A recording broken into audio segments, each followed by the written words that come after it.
সমস্ত আয়োজন করতেছে। সেই জন্য সরকারের উচিত ছিল এই মাদ্রাসাওয়ালাদেরকে প্রতি বছর ঘটা করে একটা সংবর্ধনা দেওয়া, যে হুজুর আপনারা 50 লক্ষ সন্তানদেরকে, এই জাতির সন্তানদেরকে আপনারা মানুষ বানাইতেছেন, যেখানে সরকারের পক্ষ থেকে 1 টাকাও দেওয়া হয় না, সরকারি কোনো খরচ ছাড়া, সরকারের কোনো এমপিও ছাড়া, সরকারের কোনো অনুদান ছাড়া, সরকারের কোনো সহযোগিতা ছাড়া 50 লক্ষ মানুষের দায়িত্ব গ্রহণ করা চারটিখানি কথা না, সাধারণ কোনো বিষয় না। এটাই দেশের মাদ্রাসাওয়ালারা করতেছে। এরপরও নানা জনে নানা সময়ে নানা রকম কটু মন্তব্য করে মাদ্রাসার হুজুরদেরকে, মাদ্রাসার তালেবে ইলমদেরকেও অনেকে কটু কথা বলে, তুচ্ছ তাচ্ছিল্য করে। কি বলে জানেন? বলে যে তোমরা যাকাত ফেতরা খাও। বলে, আছে এরকম লোক আছে, বড় কথা বললে বলে যাকাত খাইস ফেতরা খাইস, আবার বড় বড় কথা বলিস। আছে এরকম কুলাঙ্গার। আরে আছে না নাই? যারা এই জাতীয় কথা বলতে চায় তারা হলো এই জাতির সবচেয়ে বড় কুলাঙ্গার। বলবেন হুজুর কুলাঙ্গার বললেন কেন? তো কুলাঙ্গার রে কুলাঙ্গার বলবো না, বলবোটা কি? বলবেন কুলাঙ্গার কেমনে? কুলাঙ্গার হলো এমনে যে এই দেশের সরকারি যত রকম শিক্ষা ব্যবস্থা আছে এবং সেই শিক্ষা ব্যবস্থায় যারা যারা পড়াশোনা করে তারা সবাই জনগণের পয়সা দিয়েই পড়াশোনা করে, নিজের বাবার টাকা খেয়ে কেউ পড়াশোনা করে। বুঝেন না এই কথাটা? সরকারি প্রাইমারি স্কুল আছে আপনাদের দেশে, হাই স্কুল আছে, কলেজ আছে। এই যে হাই স্কুলগুলোতে যে ছেলে মেয়েরা পড়াশোনা করে, এখানে স্কুলের শিক্ষক শিক্ষিকা আছে না, বেতন দেয় কে? সরকার। এদেরকে বইপত্র দেয় কে? সরকার দেয়। এদের ভবন তৈরি করে দেয় কে? সরকার দেয়। হাই স্কুলেও একই কথা, কলেজেও একই কথা, ইউনিভার্সিটিতেও একই কথা। এই যে সরকার যে প্রতি বছর প্রাইমারি স্কুলে, হাই স্কুলে, কলেজে, ইউনিভার্সিটিতে শত শত না হাজার হাজার কোটি টাকা খরচ করে, যেই সরকারি করুক, বাপদাদার তালুক বিক্রি করে করে। বর্তমান সময়েরকার প্রধানমন্ত্রী তারেক জিয়া, তার আগেরকার প্রধান উপদেষ্টা ডক্টর ইউনূস, তার আগেকার প্রধানমন্ত্রী শেখ হাসিনা, এইভাবে আগে যত যা ছিল, কেউ এই যে প্রায় 4 কোটি ছাত্র বর্তমানে বাংলাদেশে পড়াশোনা করে, এদেরকে যে খরচ যোগায়, এটা কি সরকার তার নিজের বাপদাদার তালুকদারি বিক্রি করে করে? তাহলে কোথায় করে? এই জনগণের টাকা দিয়েই এগুলো চালায়। জনগণ কোন জনগণ? কোন জনগণ? শুধু বড় লোক? শুধু বড় লোক? প্রত্যেকটা গরিব মানুষ সরকারকে ট্যাক্স দেয়।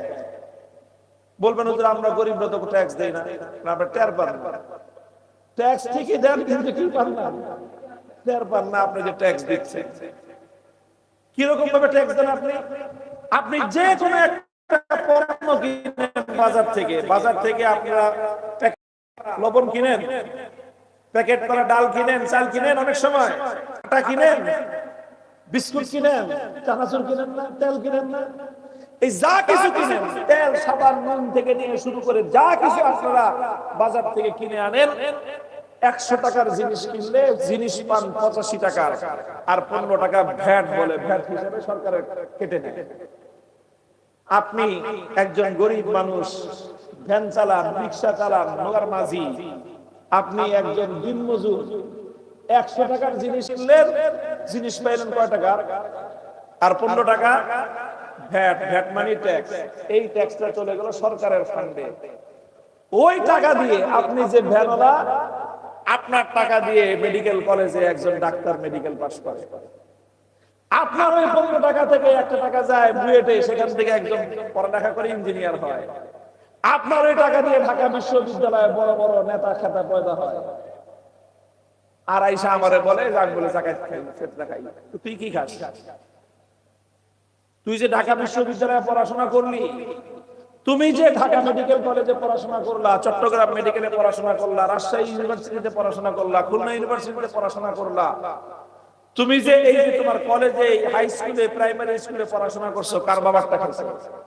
তোমাদেরকে যে জানুয়ারি মাসের 2 তারিখে 1 তারিখে সরকারি বইপত্র দেওয়া হয়, স্কুলে পাঠ্যপুস্তক দেওয়া হয়, পাঠ্যপুস্তক কার বাবার টাকা দিয়ে ছাপানো হয়? ওটা এই দেশের গরিব মানুষ, সব মানুষের টাকা দিয়ে ছাপানো হয়। তো তুমিও তো ভ্যানওয়ালার, রিক্সাওয়ালার টাকা দিয়ে তুমি পড়াশোনা করছো। আর মাদ্রাসার ছেলেরা যাকাত খায়। যাকাত খায় দ্বারা কারা দেয়? বড় লোক না গরিব? বলেন কারা দেয়?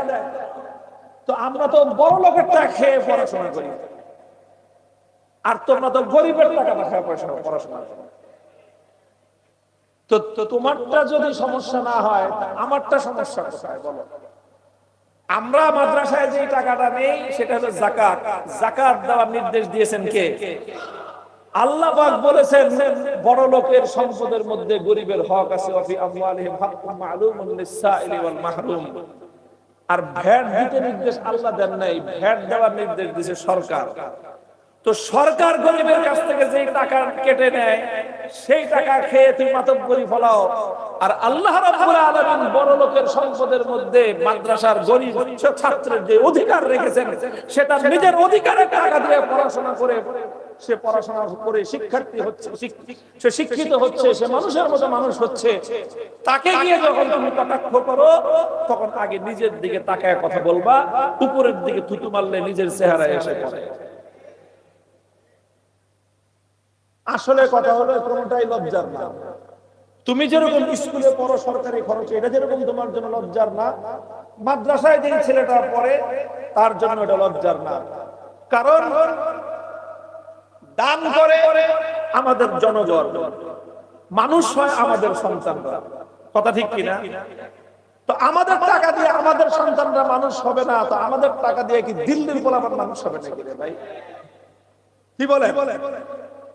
আমার টাকা খেয়ে আমার সন্তান স্কুলে পড়বে, আমার টাকা খেয়ে, আমাদের টাকা খেয়ে আমাদের সন্তানরা ডাক্তার হবে, আমাদের টাকায় পড়াশোনা করে আমাদের সন্তানরা উকিল হবে, ব্যারিস্টার হবে, আমাদের সন্তানরা ইঞ্জিনিয়ার হবে, আমাদের টাকা খেয়ে আমাদের সন্তানরা আলেম হবে, আমাদের টাকা খেয়ে আমাদের সন্তানরা ডাক্তার হলে, ইঞ্জিনিয়ার হলে যাদের শরীরে চুলকায় না, আমাদের টাকা খেয়ে আমাদের সন্তানরা আলেম হলে যাদের চুলকায়, বুঝতে হবে তোমার শরীরের মধ্যে মারাত্মক ধরনের অ্যালার্জি আছে। এই অ্যালার্জির চিকিৎসা করো, অ্যালার্জির চিকিৎসা করো যদি সুস্থ মানুষ থাকতে চাও। মুহতারাম হাজিরিন, আমি এই কথাগুলো এই জন্য বলতেছি, একটা মাদ্রাসার শিক্ষাবর্ষের সূচনা, এই হীনমন্যতা যেন আমাদের কারো না থাকে। আমরা মাদ্রাসায় পড়াশোনা করি, তুমি স্কুলে পড়াশোনা করো, আমি আলিয়া মাদ্রাসায় পড়ি, তুমি কওমি মাদ্রাসায় পড়ো, যে যেই পড়াশোনাই করো, প্রত্যেকটা জ্ঞানের প্রয়োজন জাতির জন্য রয়েছে, প্রত্যেকটা ইলমের প্রয়োজন জাতির জন্য রয়েছে। শুধু প্রয়োজন নাই যে জিনিসটা, সেটা হলো বিভেদের প্রয়োজন নাই, কোনো বিভেদ তৈরি করার দরকার নাই। প্রয়োজন হলো আজকে জাতি ঐক্যবদ্ধ হওয়া। এই জাতি যদি ঐক্যবদ্ধ হয় তাহলে এই জাতিকে কিভাবে ঐক্যবদ্ধতায় জাতিকে মুক্তি দিতে পারে 2024 সালের 5ই আগস্ট বাংলাদেশের মানুষ সেটা দেখেছে। আবার এই দেশের মানুষকে বিভক্ত করার ষড়যন্ত্র করা হচ্ছে। স্কুল, কলেজ, ইউনিভার্সিটি, মাদ্রাসা, আলিয়া মাদ্রাসা, কওমি মাদ্রাসা, সব বিভেদ ভুলে গিয়েছিল আমাদের সন্তানরা। সব বিভেদ ভুলে যাওয়ার কারণে এই দেশের উপর ভিনদেশী কোন আধিপত্যবাদী শক্তি ক্ষমতায়ন করতে পারে নাই। বাংলাদেশ বিরোধী কোন শক্তি বাংলাদেশকে গোলামীর জিঞ্জিরে আবদ্ধ রাখতে পারে নাই।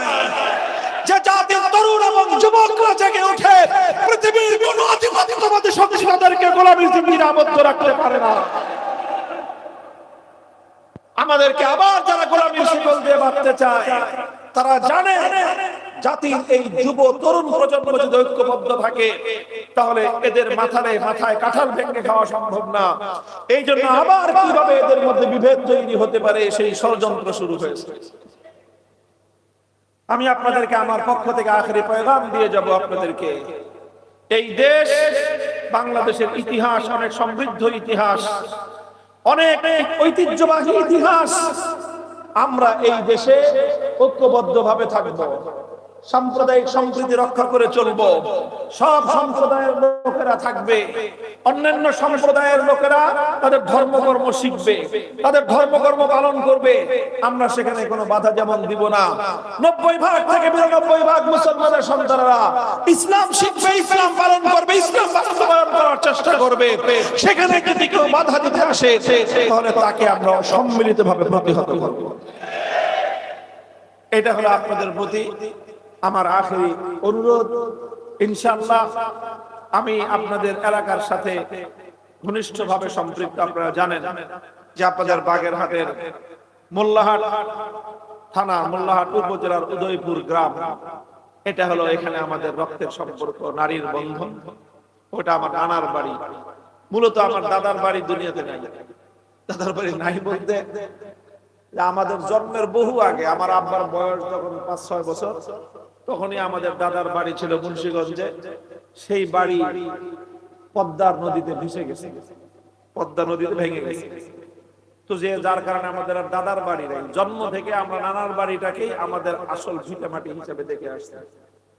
এই জন্য প্রতি বছর সেই ছোটকাল থেকে আমরা, মানুষ যেরকম দেশের বাড়িতে যায়, আমাদের দেশের বাড়ি হলো উদয়পুর মোল্লাহাট। তো সেই হিসেবে আপনাদের এলাকার সাথে আমাদের একটা দীর্ঘ সম্পর্ক, ঐতিহ্যের সম্পর্ক। ইনশাআল্লাহ আমরা এই এলাকায় নানাভাবে আমরা চেষ্টা করব, সারা দেশে যেরকম দায়িত্ব আছে, নিজ এলাকা হিসেবে এই সকল এলাকাগুলোতে আমরা সকলকে নিয়ে সম্মিলিতভাবে ইসলামী শিক্ষাকে শক্তিশালী করার জন্য, আমাদের পরবর্তী প্রজন্মকে সঠিক শিক্ষায় শিক্ষিত করার জন্য আমরা অব্যাহতভাবে চেষ্টা পরিচালনা করব। আল্লাহ পাক রব্বুল আলামিন আমাদের সকলকে কবুল করেন। আজকের এই মাহফিলে আপনারা যারা শরীক হয়েছেন, আমি আশা করি যে আপনারা ইসলামী শিক্ষার ব্যাপারে, অন্যান্য সব শিক্ষার ক্ষেত্রে কোনোটার ব্যাপারে আমার পক্ষ থেকে কোনো নেগেটিভ কোনো কথা, নেতিবাচক কোনো মন্তব্য আমি করি না। সব শিক্ষার যেরকম প্রয়োজন আছে, ঠিক তেমনি ভাবে এই জাতির সঠিক নেতৃত্বের জন্য ইসলামী শিক্ষারও প্রয়োজন আছে। সেই ইসলামী শিক্ষাটা নিয়ে অনেক টাল বাহানা হয়, অনেক ষড়যন্ত্র হয়, অনেক চক্রান্ত চলে। এই জন্য আমাদেরকে সোচ্চার থাকতে হবে।